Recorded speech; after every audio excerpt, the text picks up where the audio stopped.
ಕುಂದಾಪುರ ಬದಿಯನಾಯಿ ಇದೊಂದು ಚಾಲೆಂಜ್ ಮಾಡಿದ್ರೆ ಹೆಂಗೆ ಅದೇ ತೆಂಗಿನಕಾಯಿ ಸುಲೋದ. ನಾನೇನ್ ಪ್ರೊಫೆಷನಲ್ ಕಾಯಿ ಸುಲೋನಲ್ಲ, ನಮ್ಮ ಮನೆಗೆ ಸುಮಾರು ಮರ ಇಲ್ಲ, ಒಂದ್ ಮರ ಅದೇ ಒಂದ್ ಸ್ವಲ್ಪ ಕಾಯಿ ಹಾಪುದ. ಆದ್ರೆ ಇದೊಂದು ಚಾಲೆಂಜ್ ಅನ್ನ ಟ್ರೈ ಮಾಡು ಅಂದೇಳಿ. So welcome to Ravi Kundapura blogs. ಕಾಯಿ ರಾಶಿ ರೆಡಿ ಇತ್ತು, ಕಾಯಿ ಸುಲಿಕೆ ಕಾಯಿ ಇದು ಮ್ಯಾನುವಲ್ ಮಿಷಿನ್, ಆಟೋಮೆಟಿಕ್ ಅಲ್ಲ, ಕೈಯಾಗಿ ಸುಲಿಕ ಕಡಿಕೆ ಟೈಮರ್ ರೆಡಿ ಇತ್ತು. ಟೈಮರ್ ರನ್ ಆಗ್ತಿರತ್ತ 2 ನಿಮಿಷದಲ್ಲಿ ನಾನು ಎಷ್ಟು ಕಾಯಿ ಸುಲಿತೆ ಅಂದೇಳಿ ಅಕ್ಕ. ಸುಮಾರು ಟೈಮ್ ಆಯ್ತು, ಬೆಂಗಳೂರು ಹೈದರಾಬಾದ್ ಅಂತೇಳಿ ತಿರುಗಾಡಿ ಊರ್ ಬದಿ ಕಾಯಿ ಎಲ್ಲ ಸೋಲಿದೆ ನೆನ್ಪಾಯ್ತು. ಅದಕ್ಕೆ ಟ್ರಯಲಿಗೆ ಅಂತೇಳಿ 1-2 ಕಾಯಿ ಸೋಲ್ದಿದೆ. ಮತ್ತೆ ಚಾಲೆಂಜಿಗೆಲ್ಲ ಸೋಲಕ್ಕೆ ಹೀನಾಯ ಸೋಲಕ್ಕಾಗಲ್ಲ ಅಂದ್ರೆ ಬೇರೆ ಯಾರು ಇಲ್ಲ, ಅವ್ರು ನಾನೇ ಮಾಡುದು. ಅವ್ರು ಒಂಚೂರು ಜಾಸ್ತಿ ಅವ್ರು ಸೋಲು ಅಂತೇಳಿ ಒಂದು ಟ್ರಯಲ್ ಮಾಡಿದೆ. ಈಗ ನಿಜ ಚಾಲೆಂಜ್ ಸ್ಟಾರ್ಟ್ ಮಾಡ್ತಿದ್ದೆ ಅಕ್ಕ. ಪ್ರಾಕ್ಟೀಸ್ ಟ್ರಯಲ್ ಎಲ್ಲ ಮುಗಿಸ್ಕೊಂಡೆ ಈಗ ರೆಡಿ ಆಯ್ತು. ಫಸ್ಟ್ ಇದಕ್ಕೊಂದು ನಮಸ್ಕಾರ ಮಾಡ್ಕೊಂಬ ಏನು ಆಯ್ತಿದ್ದಂಗೆ ಟೈಮರ್ ರೆಡಿ ಆಯ್ತು. ಟೈಮರ್ ಹೊತ್ತಕ್ಕೂ ಸ್ಟಾರ್ಟ್ ಅಕ್ಕ. ಈಗ ಶುರು ಮಾಡ್ತಿದ್ದೆ.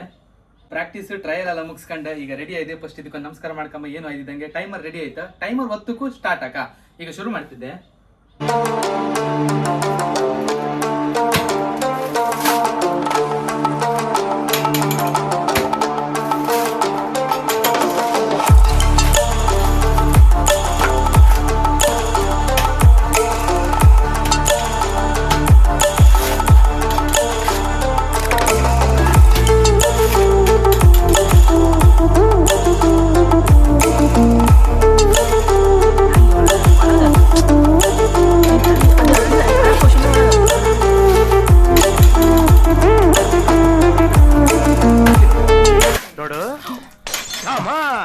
ಹೊಡೆದೋಯ್ತು.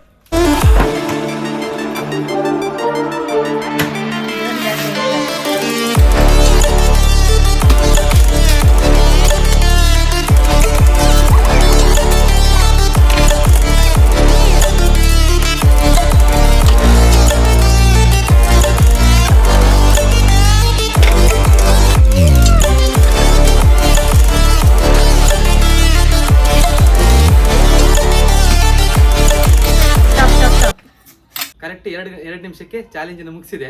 ಬನ್ನಿ ಎಷ್ಟು ಕಾಯಿ ಆಯ್ತು ಅಂತೇಳಿ. ಇದು ಲಾಸ್ಟಿಗೆ ಹೊಡದ್ದು ಒಂಚೂರು ಉಳಿದಿದ್ದು ಇರ್ಲಿ ತಗೊಂಡಿ ಅಕ್ಕ. ಇದು 1 2 3 4 ಇದು ಹಾಕದ ಪೋರ್ಸಿಗೆ ಹೊಡೆದೋಯ್ತು. ನೀವು ಲೆಕ್ಕಕ್ಕೆ ತಕಂತ್ರಿ ಬಿಡ್ತಿರೋ ಗೊತ್ತಿಲ್ಲ. 10 ನಿಮಿಷ ಬಿಟ್ಟದಕ್ಕ. ನನ್ನ ಲೆಕ್ಕದಾಗೆ ಟೋಟಲ್ 2 ನಿಮಿಷದಿಗೆ 4 ಕಾಯಿನ ಸುಲ್ದಿದೆ. ಅದು ಕರೆಕ್ಟ್ ಮಾಡಿ ಸುಲ್ದಿದೆ. ಒಂದೇನೋ ಜುಟ್ಟು ಆಯ್ತು. 2 ನಿಮಿಷದಿಗೆ 4 ಕಾಯಿನ ಚಂದ ಮಾಡಿ ಸುಲ್ದಿದೆ. 1 ಕಾಯಿ ಹೊಡೆದೋಯ್ತು. ನನ್ಕಿಂತ ಜಾಸ್ತಿ ಸುಲೋರಿದ್ರೆ ಅಂತಕ್ಕಂಥ ನಮ್ಮ ಬದಿ ಪ್ರೊಫೆಷನಲ್ ಕಾಯಿ ಸುಲೋರೆಲ್ಲ ಇದ್ರ. ನಾನು ಈ ಚಾಲೆಂಜ್ ತಗೊಂಡ ಒಂದು 4-5 ಕಾಯಿನ ಸುಲ್ದಿದೆ ಅಕ್ಕ. ಹಂಗೆ ನೀವೆಲ್ಲರೂ ಜಾಸ್ತಿ ಸುಲೋದಿದ್ರೆ ಇದ್ರೆ ಕಮೆಂಟ್ ಸೆಕ್ಷನ್ ಬರ್ದಾಕಿ. ಹಂಗೆ ಈ ಚಾಲೆಂಜ್ ವಿಡಿಯೋ ನಾ ಫಸ್ಟ್ ಟೈಮ್ ಮಾಡೋದು, ನಿಮ್ಗೆ ಹೆಂಗ್ ಅನ್ಸ್ತಂತ ಕಮೆಂಟ್ ಸೆಕ್ಷನ್ಗೂ ಬರ್ದಾಕಿ ಅದನ್ನು. ಹಂಗೆ ಈ ವಿಡಿಯೋ ನಿಮ್ಗೆ ಇಷ್ಟ ಆಯ್ತು ಅಂದ್ರೆ ಲೈಕ್, ಶೇರ್, ಸಬ್ಸ್ಕ್ರೈಬ್ ಮಾಡಿ. ಹಂಗೆ ಗಂಟಿನ ಹೊಡೆದ್ಬಿಡಿ. Thank you.